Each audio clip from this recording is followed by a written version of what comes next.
چې په عشق دې شاهد شم جنتو د ژوند لار جنتو زمنګ د نن ورځې د خپرونې موضوع بیا هم ژوند د قرآني لارښوونو په رڼا کې جنتو لامې بوزا د خزان ژوندونه بسم الله الرحمن الرحيم الحمد لله رب العالمين حمد الشاكرين الصلاة والسلام على سيد الأنبياء والمرسلين سيدنا ونبينا وشفيعنا ومولانا محمد وعلى آله وأصحابه الطيبين الطاهرين. قدرمنو اوریدونکو د ژوند لارې د خپرونې مینوالو السلام علیکم ورحمت الله وبرکاته. ستاسو روغتیا او خوشحالي د پاک رب نه غواړم په دې هیله چې د صحت او عافیت جامې پر تن ولرئ او خوشحالي مو په برخه وي. دا دی زه محمد یاسین فهیم د ژوند د لارې د خپرونې په وړاندې کولو کې ستاسو په خدمت کې یم. زموږ د نن ورځې د خپرونې موضوع بیا هم ژوند د قرآني لارښوونو په رڼا کې. درنو اوریدونکو، په نننۍ خپرونه کې به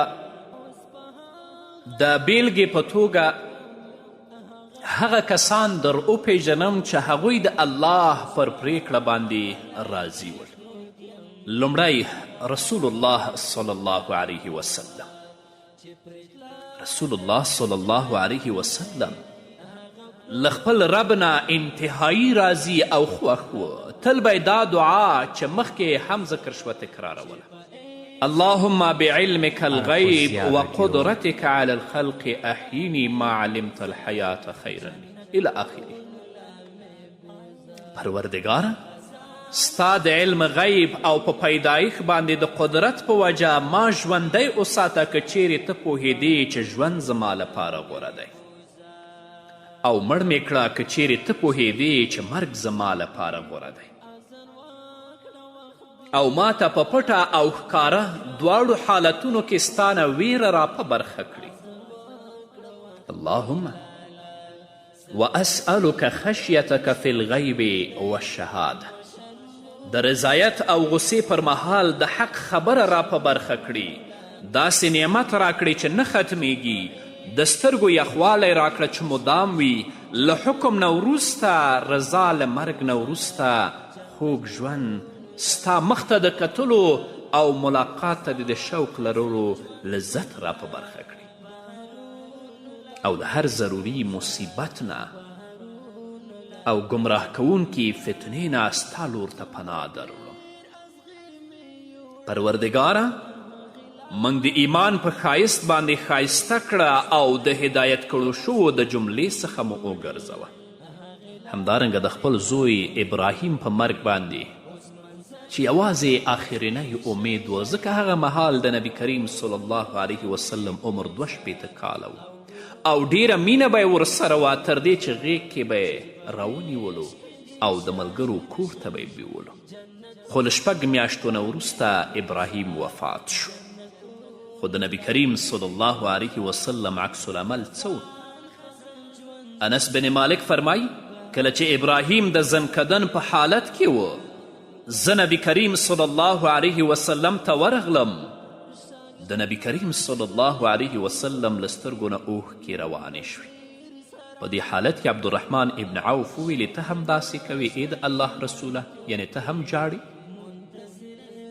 د بخاري حدیث دی. نبی کریم صلی الله علیه وسلم وفرمیل یا ابن عوف انها رحمة ثم اتبعها باخرى فقال إن العين تدمع والقلب يحزن ولا نقول إلا ما يرضى ربنا وإنا بفراقك يا إبراهيم لمحزونون. عبدالرحمن ابن عوف دا رحمت دی. بیا نبی کریم صلی الله علیه وسلم وفرمیل ای عبدالرحمن ابن عوفه دا رحمت دی. سترګو نه اوښکې راځي، زړه خفه کیږي، خو موږ پرته د هغه څه نه چې الله پرې راضي کیږي بل څه نه وایو او موږ ستا په فراق باندې ای ابراهیمه خفه یو.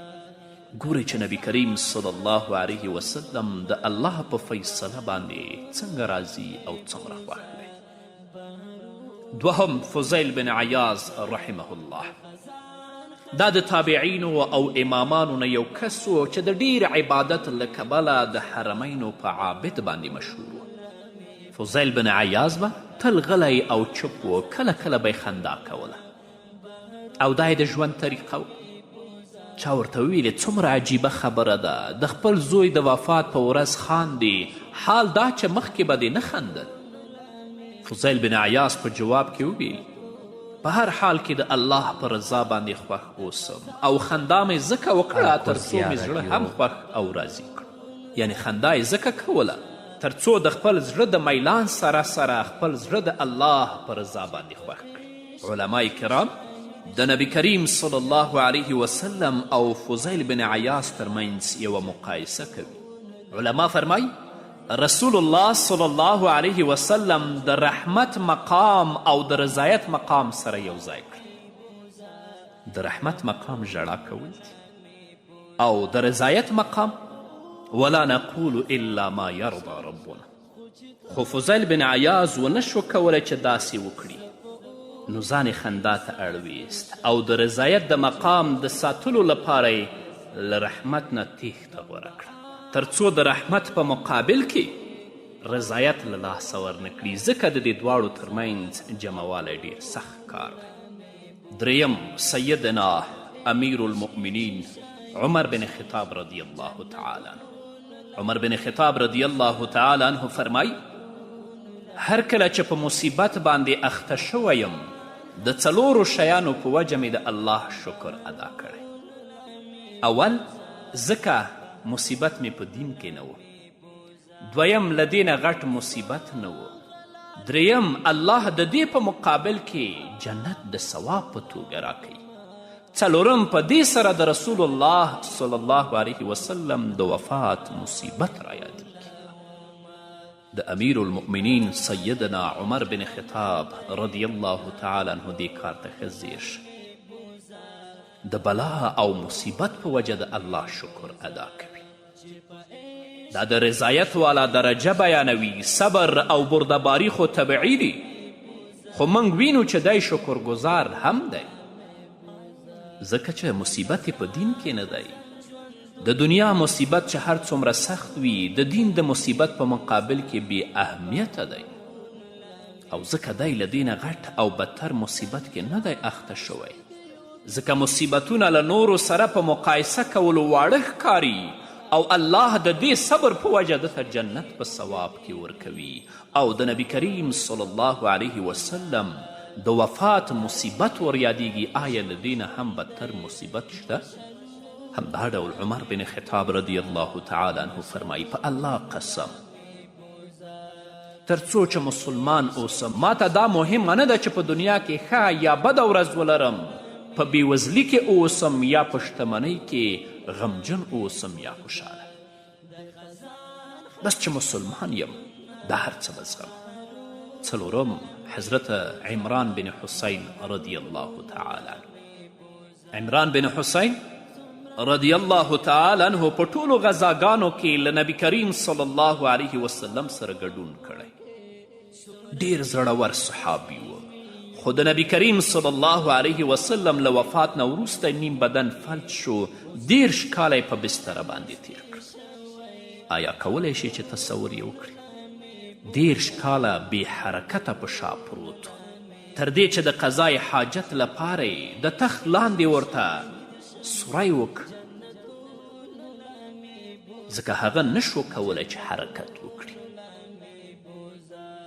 ځینې صحابه کرام رضی الله تعالی عنهم د عمران بن حسین رضی الله تعالی عنه لیدو ته ورغلل. کله چې صحابه و هغه په دې حالت کې ولیدلو هغوی وژړل. عمران بن حسین صحابه و کرامو ته وکتل او وی فرمیل تاسې مه ژاړئ، ځکه زه مې له خپل پروردګار نه راضي یم. هر څه چې الله خوښوي زه یې هم خوښوم. هغه څه چې د الله د رضا سبب جوړیږي زه هم پرې راضي یم، او هغه څه چې الله راته غوره کړي زه پرې خوښ او راضي یم.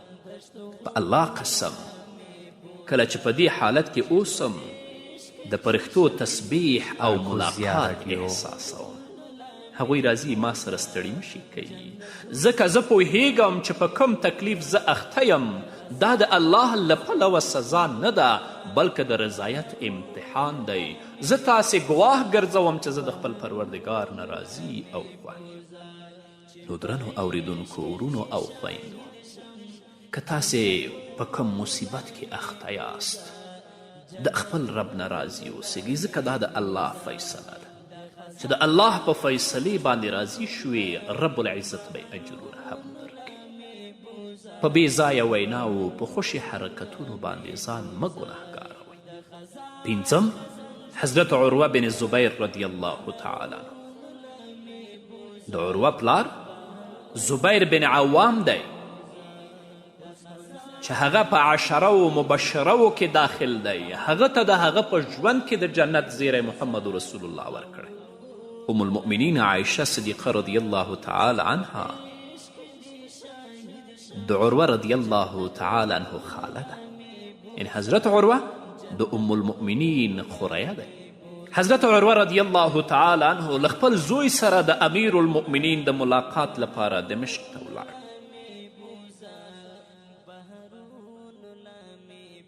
کله چې هلته ورسېده زوی یې ورته ویلې پلارجانه زه غواړم چې د امیر المؤمنین د اسب سیل وکړم، یعنې په کم اسب باندې چې امیر المؤمنین سپرلي کوي زه غواړم چې هغه اسب ووینم. پلار یې ورته ویلې ورشه. هغه ورغه، خو هغه اسب په لغته ووهه او ځای په ځای مړ شو. او په هماغه ورځ حضرت عروه رضی الله تعالی عنه احساس کړه چې پښه یې مشکل لري او ډاکټرانو ورته ویلې چې پرته د قطع کولو نه بله چاره نشته. په هماغه ورځ چې زوی مړ شو پښه یې هم قطع کړه. خو خلک نه پوهېدل چې څنګه ورته تسلي ورکړي، ځکه دواړه ډیر سخت کارونه ول، د زوی مرګ او د پښې قطع کېدل. خو چې چاته الله صبر ورکوي او چې څوک د الله رب العزت په فیصلې باندې راضي وي هغه لپاره بیا سخته نه وي.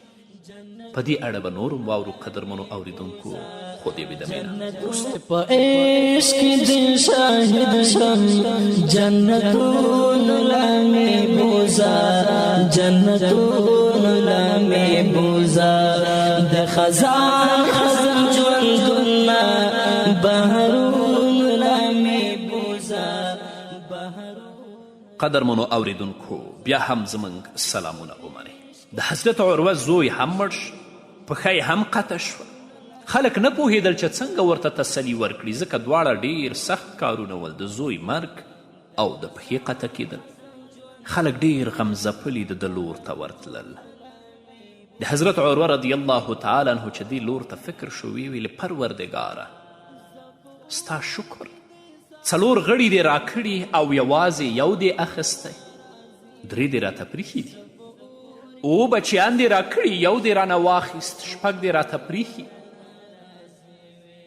که دې یو رانه واخیست نور دې راته پرېښودل. په دې وجه چې یو دې واخیست او نور دې پرېښودل ستا شکر وباسم. خلکو ته ویل تاسې هم ګواه اوسئ چې زه د پروردګار نه راضي او خوښ یم، نو تاسې هم راضي او خوښ اوسئ. فکر وکړه که د یو لاس نشته، یو لاس او 2 پښې خو دې شته، که د یوه سترګه نشته بله خو شته چې پرې لیدل کوي، که د یو غوږ ستونزه لري بل غوږ خو دې شته چې پرې اورېدل کوي، که د یو بچی مړ دی نور خو دې شته. د الله شکر ادا کړئ، د الله نه راضي شئ. دا د الله فیصله ده، دا د الله کړنه ده.